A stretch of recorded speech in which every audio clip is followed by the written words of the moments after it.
வெளிநாடுகளில் கருப்பு பணம் பதுக்கியுள்ள 600 பேர் பட்டியலை வைத்துள்ள பிரதமர் நரேந்திர மோடி அவர்கள் மீது நடவடிக்கை எடுக்காதது ஏன் என மார்க்சிஸ்ட் கம்யூனிஸ்ட் கட்சியின் மூத்த தலைவர் பிருந்தா காரத் கேள்வி எழுப்பியிருக்கிறார்.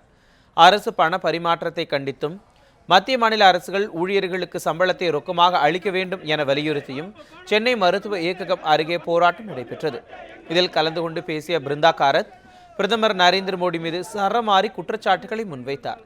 நாடாளுமன்ற கூட்டத்துக்கு முன் எந்த முன்னறிவிப்பும் இல்லாமல் திடீரென பழைய நோட்டுகளை திரும்பப் பெறும் முடிவை அறிவித்தது எப்படி என கேள்வி எழுப்பிய அவர், கருப்பு பணம் வைத்துள்ளவர்கள் மீது நடவடிக்கை எடுக்காமல் மக்களின் கையில் கருப்பு மையை வைத்துள்ளது மத்திய அரசு என்றும் விமர்சித்தார்.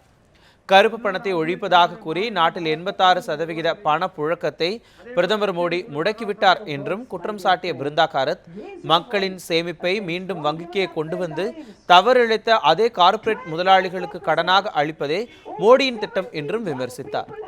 வங்கி வாசலில் இறந்த பொதுமக்கள் மற்றும் வங்கி ஊழியர்களின் மரணத்திற்கு நாடாளுமன்றத்தில் 1 நிமிட மௌன அஞ்சலி கூட மோடி செலுத்தாதது கண்டிக்கத்தக்கது என்றும் அவர் குறிப்பிட்டார்.